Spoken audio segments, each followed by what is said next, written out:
My name it's Haulianlal Guite, and I'm from 2011 batch IAS, and I got 33rd rank in my batch, and I was fortunate to get through general category.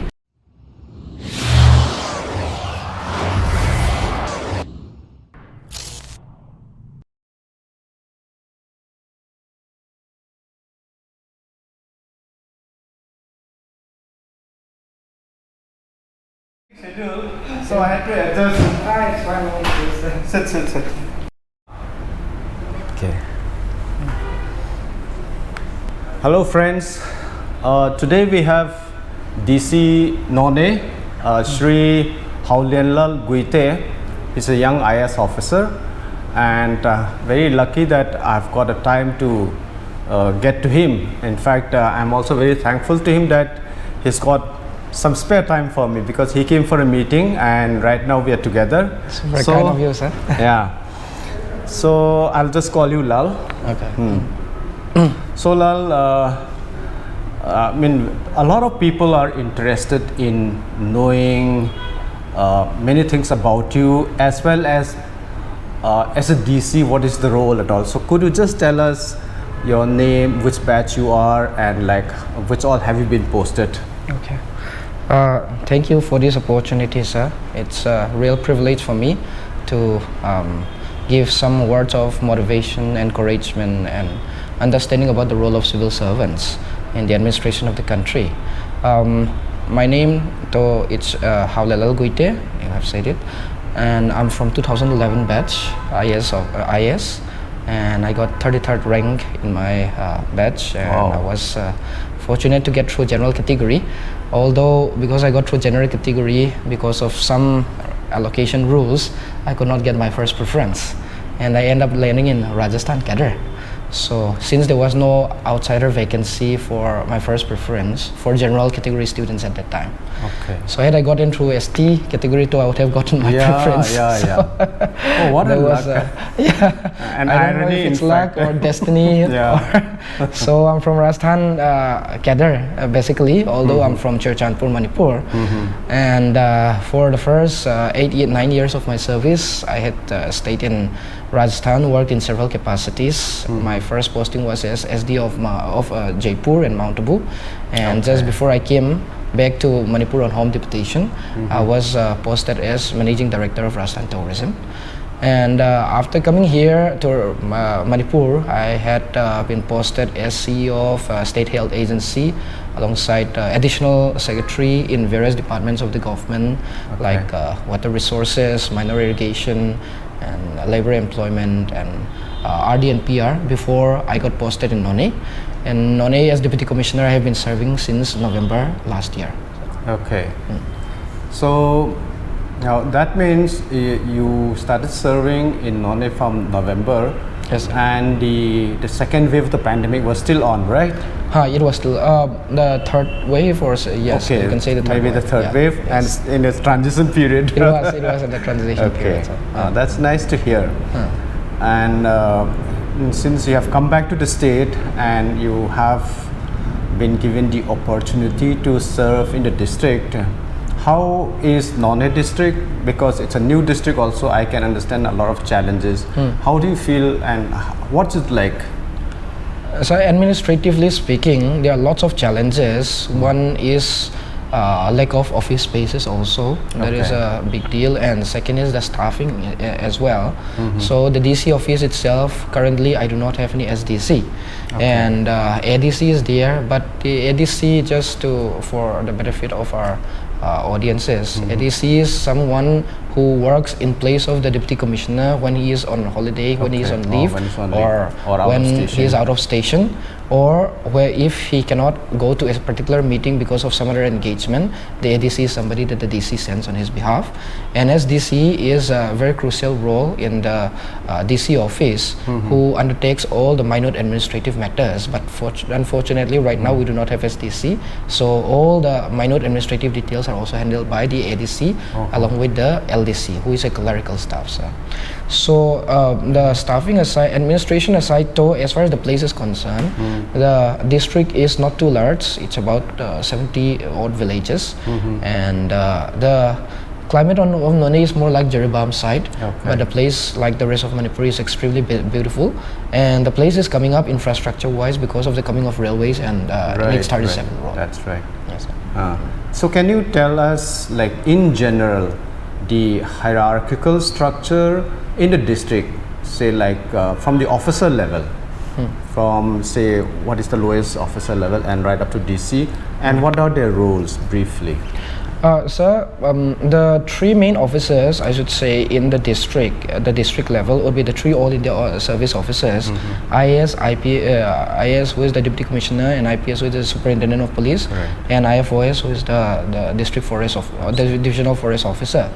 But although we are head of our respective distinct departments also, like the DC is the head of the Revenue Department, and SP of course is the head of Police Department. The way the structure goes, you can say, is these three all India services you can see are at the top. The DC is the overall in charge of administration, and the SP of course is the overall in charge of law and order, and all environmental related matters are handled by the DFO. Below the DC you have the district level officers who are posted in the offices of these three officers. Like at the DC level it's the ADC, then at the SP is the additional SP, and DFO to additional DFO is not there usually. So but outside the departmental offices we have who are the heads of the departments, who are the DLOs. So like the head of the education department would be the ZEOs and all education officer. Head of health department would be the CMO, so on and so forth. Each department has its own heads. Okay, that's great that you have like broadly informed us about the district administration. Now, can you tell us specifically on the offices of DC? Okay, who are your staffs? Who are your officers working with you, and what are their roles and functions? The DC office itself right now, it's a combination of three main offices, you can say. One is as the Deputy Commissioner. That is the term that is we generally use, which handles, as a Deputy Commissioner you are supposed to handle all developmental activities in the district as a coordinator and supervisor. The second, and some would say the most important role as a DC is the role of the district magistrate. SDOs are also known as SDMs, and DCs are also DMs. In fact, the word DM in places like Rajasthan is far more used. So we are usually SDMs, but as district magistrates, your role is to be overall in charge of the law and order administration of the state. So anything that can disturb the peace and tranquility of the district, like for example the need for declaring 144 CRPC, or if there is any disaster related matter, and mobilize this paramilitary forces and other forces are to be mobilized. To requisition them. Yes, the requisition part. So there you play a very important role. And for those things you do as a DM, right? As a DM, yeah, those functions are done usually when it comes to disaster or emergency response. The disaster may be natural disasters or man-made disasters like riots and other things, or emergency response like doing ration and all these distributions. So there your duty is as a district magistrate. And as a Deputy Commissioner also, your role again, of course in the hill districts of Manipur, this role is not so much there as a revenue officer, because the MLRAC is not implemented there. However, all land related matters, all land disputes, boundary disputes and other things, you have to handle as a Deputy Commissioner. The third function is as a district program coordinator.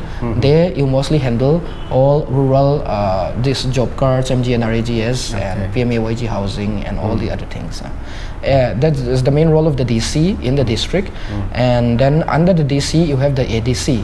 Again, the ADC is in terms of in terms of the actual legal aspect, the ADC is equivalent to the DC. It is to be supportive of the DC. However, in practice there is a wide gap between the DC and ADC, because as long as the DC is there, there is really no practical need for the ADC to handle anything. However, in spite of it, the DC, especially in larger districts, not in Noney, but in larger districts, he can allocate responsibilities. Say, for example, if there are two ADCs, one ADC might handle the town area and another ADC might handle the village area. In that case, he can allocate responsibilities in terms of territorial jurisdiction, saying, okay, you handle the town, you handle the villages, or it can be functional responsibilities. Something like additional SPs in police, where like we also have segregation of duties. Sometimes one looks after law and order, one looks after operational matters. Like that. Yeah. Right, sir. So just like that, yeah, we can have functional allocation also, but it is purely at the discretion of the DC how much allocation he wants to give to which officer and all that. And then below the ADC, or again the ADC is also a magistrate, so as ADM he would perform all the magisterial functions assigned to him by the DC. So that includes magisterial inquest or magisterial inquiries in case of a natural deaths or drowning cases and all that kind of thing. Then the third tier we have the SDCs. SDCs are still officers. Usually when the state officers are being posted, their first posting is as SDCs. So as SDCs, you are to handle every file that comes to the DC office. So it is done through the SDCs. Usually every DC office has a single SDC. There can be lots of ADCs, but usually there is one SDC. And through these SDCs, every file that that goes in and that goes out, it is being handled. So we have three main officers at the DC office: SDC, an ADC, and then the DC. Below the SDC are non-gazetted officers. Just to interrupt you, like the intake of SDC, are they regular direct recruits or they're from promotion? So they are. There are some who are being recruited as far as the last MPSC. Under MPSC. They are recruited. All of them are recruited under MPSC. So there are certain posts which are for SDC, where the recruitment starts from SDC. But even MCS officers, when they are recruited, even as MCS, they start their posts as SDCs. Talking about the disaster, recently the landslide that took place in Marangching. Right, sir. That must have been quite a challenge. Could you just highlight a bit about that? The landslide happened on the midnight of 29th and 30th June, and it happened at the at the Marangching railway station, which is intended to be a railway station. Some 81 personnel, railway personnel, some workers, and mostly territorial army personnel, they have been stationed there. And out of these 81 people, 79 in total, I'm sorry. Out of these 61 people have been either injured or dead. Out of these 61, 13 people were injured and rescued alive, but the remaining unfortunately died. And this was the biggest, most massive landslide that happened in Manipur. But even more than that, I think the disaster response was highly impressive, I should say. It's the biggest disaster response that the state government has ever mustered. It was a great response from the state government and also from the disaster response force, as well as even from the army and other, even the villagers, in fact, also they really helped out. So coordinating between all these different stakeholders was a huge challenge, especially for a new district where we do not have accommodation spaces for 1,000 people. We have to arrange for the food and lodging. Then there are logistics. The state government would have to send like 30 vehicles which are not there, and then it's for the payment of them, and for payment of 30 vehicles used day in and day out. It is not a big it's not a small task at all for a small district that does not have any resources. So all these things we have to manage it one way or another. But like I said, fortunately out of 61 people who died, everybody except for three bodies had been recovered, and no serious injury was there with the search and rescue team. And although there were potential law and order situations that could have flared up because people were not satisfied with this and that, somehow we managed to deal with them. And any interdepartmental issues, coordination issues among the agencies, so there can be turf wars that could happen, and unfortunately those things did not happen. So I should say that overall it was the largest operation, but it was a successful operation. Really, Lal, I think you all did a great job. In fact, hats off to you, because the district administration plays a very crucial role here. And it was a task, I think, which could not be, like foreseen at all. Right. And yet you all rose up to the challenge. Yes, sir. You It did a was great job. with the help of the state government, and then of course the different stakeholders that you mentioned, Army, NDRF, SDRF, then the district. By district administration, we include police and medical Definitely. administration also. Yes. So everybody contributes, and we work day in and day out.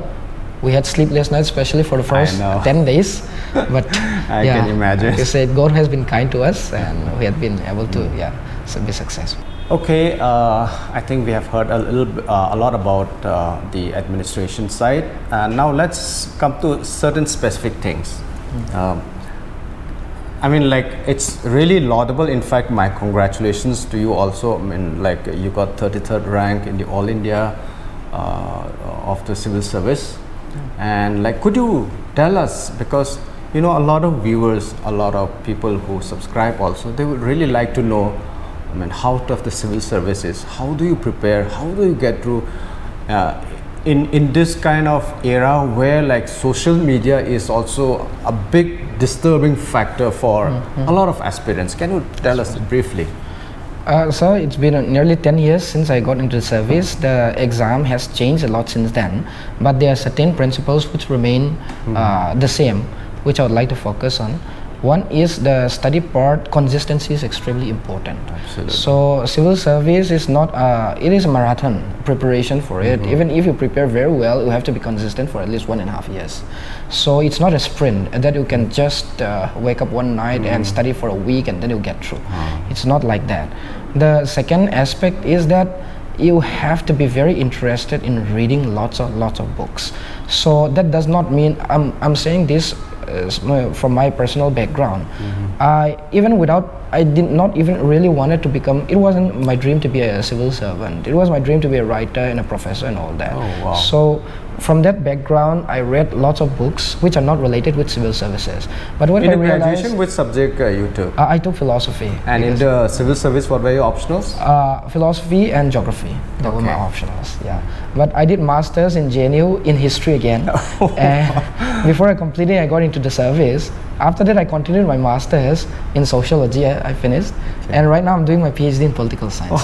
So academia is something that I'm always interested in. That's really interesting. So I move around the social science subjects a lot, sir. Okay. But my point I want to make is that you have to be very interested in reading, because civil service exam is not like any other exam. It's like anything can be asked, anything can. So anybody who gets through civil services is somebody who is already knowledgeable about the world to some extent. And so if you are already very an avid reader, it definitely helps in your preparation, even if you're not directly preparing for civil services while you are studying in college and all that. Oh, that's really great. And I never knew that you you read so much also.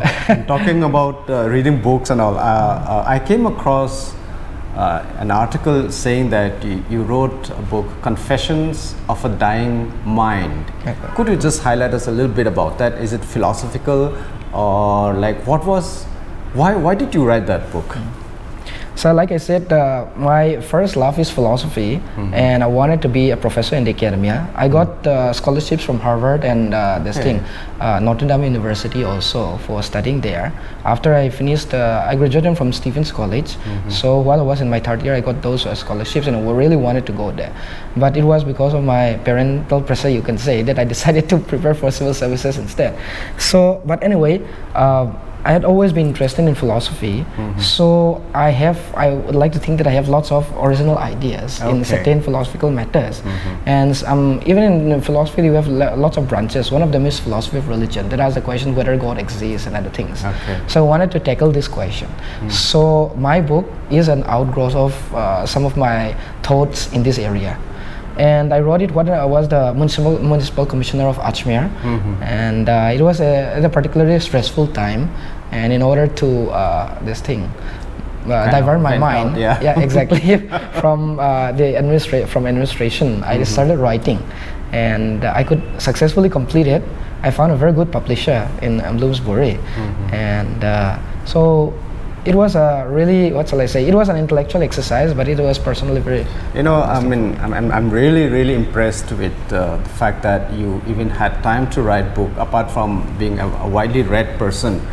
I also love reading books. You know, in fact, when I just went through the brief of your novel, the book that you have written, it reminded me of some other books that I have written. I mean, I'm not comparing, but like in the similar line, Right. philosophical. Say, there's a book called Conversations with God, Yes, by Neil Donald Walsh or something. Yeah. Something like that. And like there also, no, I even though I'm not a student of philosophy, like when I read it, like I was finding it so interesting that I bought all the 3 books, 1, 2, 3, and I read it. Okay. Okay. Even before this book, when I was in school, I also happened to come across this Illusions by Richard Bach.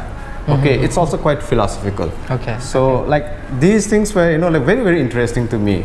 So I must admit that I haven't read your book, but I think I'm going to read this book because I read all kinds of books, and it can be anything to do with philosophy, it can be anything to do with fiction, non-fiction, or even for that matter about like the evolution of man or the society and all that. Right. So what inspired you to write that, The Confessions of a Dying Mind?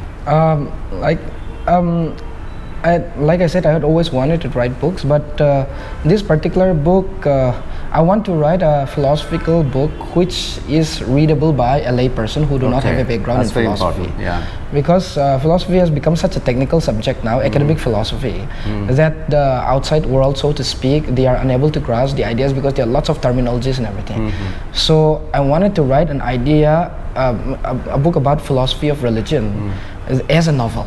Okay. As a novel, so that the larger public will be able to understand that. So there was one broad storyline that I used in that novel about a person that has a near-death experience. Oh, what was his name? Some Dyer? Dyers, yeah. That's the name I gave. It's named after one philosopher, Alfred Dyers. Okay. And so this person, he has a near-death experience is when you have a particularly traumatic experience, like for example, a car collision. That's an example that I use, or maybe due to some heart clinical death. A person is considered to be clinically dead. I get it, yeah. But after some time he got revived. So during this time, near-death experiences are very common. Like it has been estimated that globally speaking, more than 8 million people every year has near-death experiences. Its near-death experiences is when, for example, if you're a Christian, you'll see a white light or Christ-like figure who is welcoming you to the other world during the time that you had experience. And if you're a Muslim, you'd see Muhammad. If you're a Hindu, you'd see Krishna and things like that. And then you'd experience it's a very life-changing moment for those people who undergo the experience. Like their life appears before them like some movie or some screen. And it's completely life-altering. So when they come back, they are completely changed people. Either if they are believers, then their beliefs increase. But if they are not believers, then if they are atheists, then they become even more reassured that the afterlife doesn't exist and things like that. So I was giving this example of Alfred Dyers as a person who had a near-death experience. But that during the entire book is about a conversation with a person, with another person whom I call Walker, who he has met during his near-death experience. So the question was whether that near-death experience is real or is it just a delusion. So that's what I'm trying to deal with, and I try to marshal as much of philosophical and scientific theories as I can to show whether this experience can be considered to be real or not. That's what the book is about. Do you intend to write more books? Definitely, yes, sir. Definitely. Yeah. Anyway, thank you so much for your time, Lal. Thank you so much. It was a pleasure talking to you. I think I'm sure we can meet up again. Yeah, definitely. And so thank you so much for your time too. I think amidst all these meetings and all that. Thank you so much. Thank you so much. Are you sure you don't want to have